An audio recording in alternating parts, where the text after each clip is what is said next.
Do you ever just feel like you're hitting a stall or maybe a plateau when it comes to losing body fat? You're crushing all your workouts, you're hitting all your macros, but at the end of the day, the number on the scale just isn't going down any lower. And now you may be feeling a little bit frustrated or maybe even discouraged because you're putting in all this hard work and energy, but yet you're not getting the results that you want. Because I'm going to simplify things for you and give you 3 strategies to focus on to help you overcome any kind of weight loss plateau. Before we dive into those strategies, let's first identify what even is a plateau. Now, if let's just say it's been 1 week and you haven't seen the number on the scale go down, you're not really in a plateau. And that's what most people think. They think that the reality is, as long as they're dieting and working out, every single week they should be able to lose weight. But I always say like this, nobody got fat in a week. Don't expect to lose all the body fat in a week either. So just because you're not seeing results every single week does not mean that you're in a plateau. In fact, it's very important for you to actually learn your body type trends. You see, the reality is that most people, they lose weight, they hit a little stall. Lose weight, hit a little bit stall, lose weight.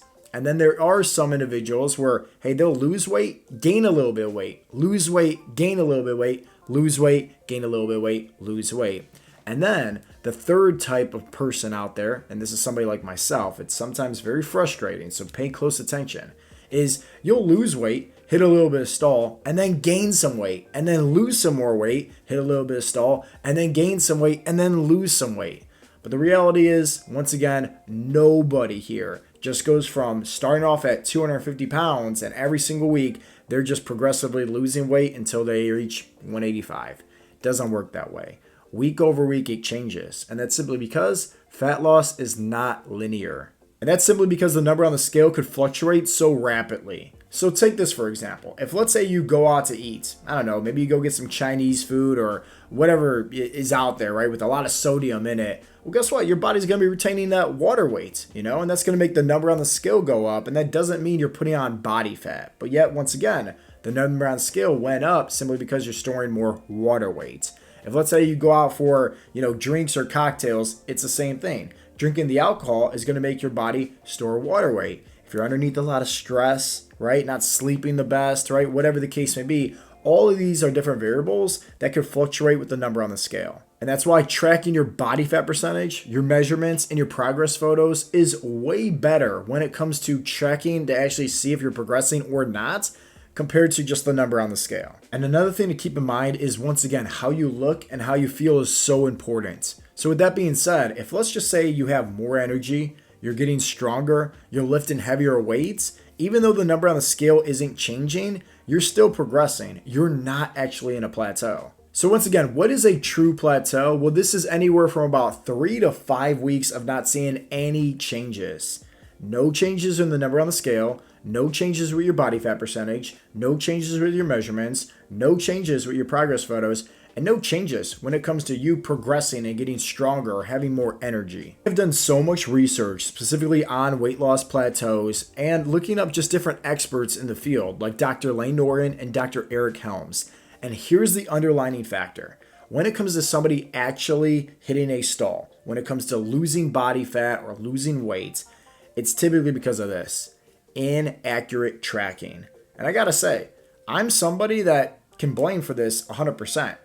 Anytime I feel like I'm hitting a stall when it comes to losing body fat or losing weight where I'm not seeing the best results and I feel like I'm just spinning my wheels here because I'm eating, right, and hitting my macros, I'm dialed in with my workouts and my training, but yet once again, I'm not seeing any form of progression. It all boils down to this: inaccurate tracking. See, with me, for example, I'm a creature of habit. But sometimes I'm eyeballing things and sometimes second guessing things and sometimes also not tracking everything under the sun. And by all means, I'm not a big proponent to tracking everything under the sun. I don't think it's really sustainable. But with that being said, if let's just say I'm eyeballing some things and second guessing some things, and let's say I'm not tracking the cheese that I'm putting on top of my rice and chicken bowl, or I'm not tracking any kind of like barbecue sauce. And if you think about it, it's these little things that add up.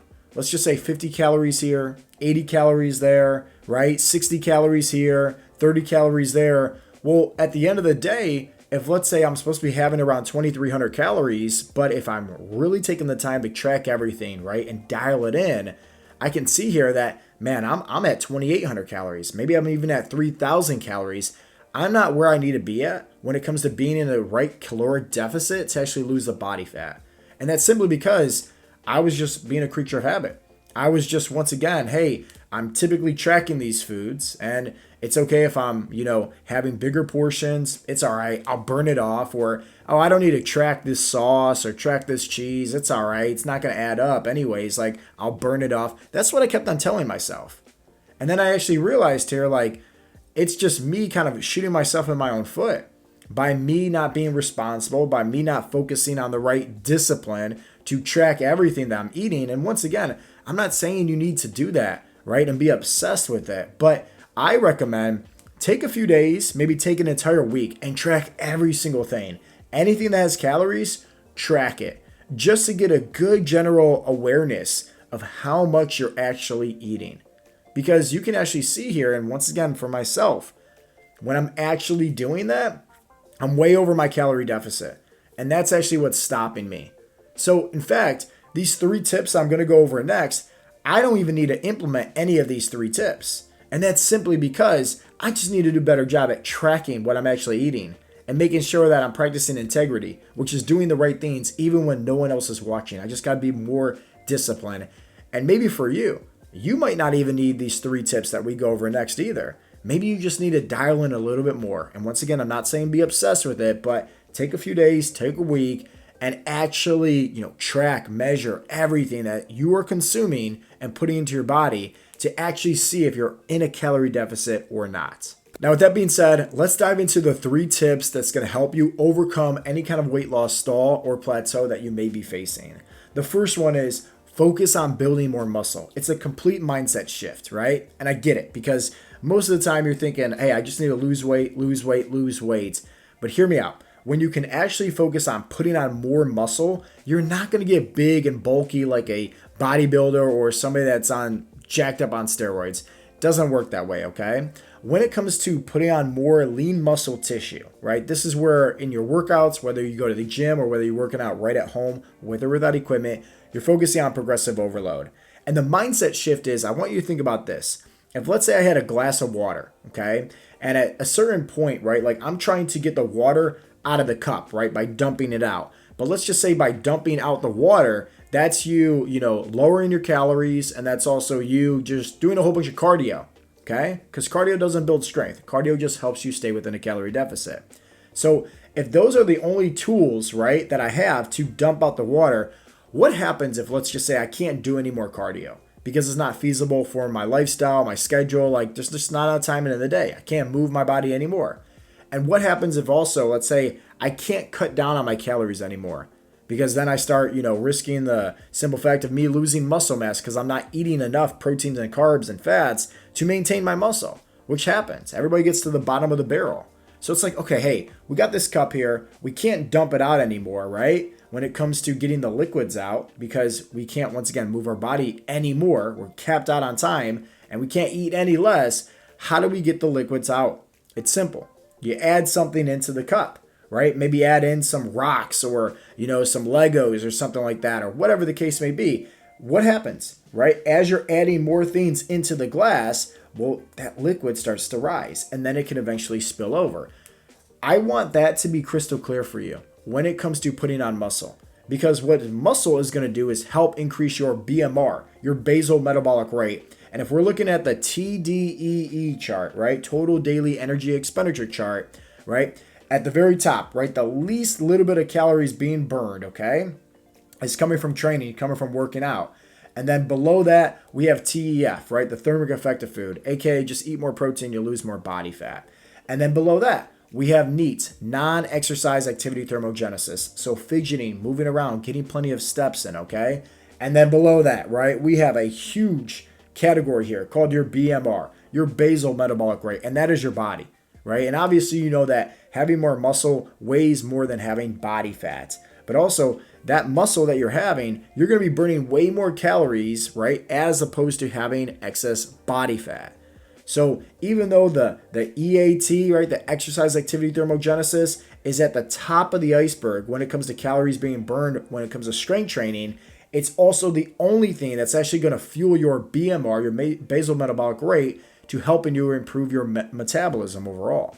So it's a mindset shift, and I encourage you, focus on that, right? Because like when it comes to losing weight and losing body fat, we often forget that when we get stronger, right? When we're lifting heavier weights, when we're doing more reps, like that is going to aid us tremendously when it comes to losing more weight. Now for the second tip, let's talk all about nutrition. Now, once again, before we dive into this, think about what I said earlier. Inaccurate tracking is typically the most cause for people hitting a stall or a plateau when it comes to losing weight. They're just not tracking things properly. But if let's say you are tracking everything properly, then pay close attention to what I'm about to say next, okay? For most people out there, they're a creature of habit. They're typically eating the same foods for breakfast, lunch, and, some snacks, and then dinner kind of just has different variety to it, okay?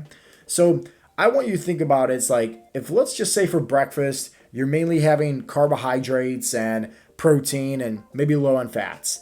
And for snacks, maybe it's, a protein bar or protein shake or maybe some fruit. And then for lunch, right, maybe that's rice, vegetables, and then a meat source. Let's just say that's on average, okay? All I want you to do is just figure out what small shift can you make where you're still, right, having the same calories throughout the course of the day. So for example, if let's say you're mainly having some oatmeal, right, and maybe some coffee and maybe some eggs, right, for morning, right? Maybe instead of having the oatmeal or the toast, whatever the case may be, don't eat the carbohydrates. Instead, save that for the dinner time, And all we did was, once again, just replace it. And you can do this however it best suits you, okay? It's all about changing things, making these small little, just fine little tweaks. That's it. Because the reality is your body knows, okay, hey, if we're constantly been eating like this for the past several months, maybe the past several years, let's mix things up. And sometimes just mixing it up, even if it's a small tweak like replacing some of the food groups and putting them somewhere else throughout the course of the day, your body doesn't know what's going on, right? So it causes this confusion, right? So you don't actually adapt to it, right? And that happens all the time. And that's why, once again, I'm a big advocate of learning how to work out properly for your body type and learning how to eat properly for your body type so you can learn when and how to make adjustments. Because if you're constantly doing the same workouts or constantly eating the same thing, you're going to constantly get into the same results. It's like what Albert Einstein said, the definition of insanity. So when it comes down to nutrition, all you have to do is just make some small little tweaks. And hear me out, right? It doesn't have to be about specific food groups that you're taking out either. If let's just say on average, let's just say you're eating 2,000 calories a day, breakfast, lunch, dinner, snack, right? Maybe replace that snack and just add in the extra 300 calories to lunch or to breakfast or to dinner, right? You can do things like that. If maybe let's just say you want to remove breakfast, you maybe just skip it in general. And that way you're having, lunch and then a snack and then, dinner, whatever the case may be. Just change things up. However it best suits you, where it's different, but at the same time, it's not this right field or left field approach. Right? We're not saying, hey, we're going to cut out all our calories and do intermittent fasting and not eat anything for one whole day. I wouldn't recommend that. Because once again, like sometimes the big changes that we start to focus on and do, it's too much stress on us, right? Which spikes our cortisol, which makes it harder for us to actually lose weight, right? And it's also typically not sustainable for us to actually stick with. But making these small little micro tweaks, that can really help you out. And the third and final tip is this. If let's just say that, hey, you've already figured out here that you're tracking everything perfectly fine, so your problem isn't inaccurate tracking. If let's just say for your workouts, you are focusing on the progressive overload, you are focusing on putting on that lean muscle tissue, great. And if let's just say for the nutrition, you already tried making those adjustments and you're still hitting a little stall or a little plateau, all right? And it's once again been about 3 to 4 weeks where you haven't seen any changes. No changes in the number on the scale, no changes with your body fat percentage, no changes with your measurements, no changes with your progress photos, and no changes when it comes to you having more strength, more energy. Well, then I highly recommend the final tip is this: cut down the calories.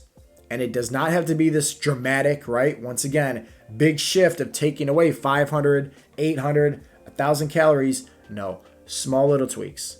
I recommend taking away anywhere from 150 to 300 calories and just start off small. Start off honestly 150 calories a day. Just cut that down, right? So if you're typically having, let's say you want to round to 200 calories, right? And you're normally having 2,000 calories throughout the course of the day, just for one whole week, have 1,800, okay? That's so small, right? That small little tweak here. That's like you not having a protein bar or you not having like a banana and apple, right? Like 200 calories is not a whole lot.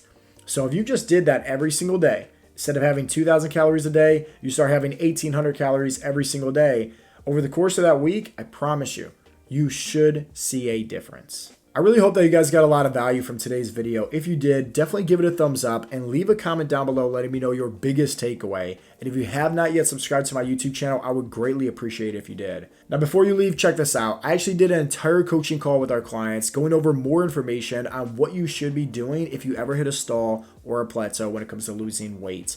If you guys want to check that out, the link is going to be posted right there. Click on that video, and I promise there's going to be so much more extra value in that one, and it's really going to help you out when it comes to breaking past these plateaus. Guys, as always, this has been Coach Joe with Heartletics.com, and I'll talk to you in the next episode. Peace out, Girl Scouts.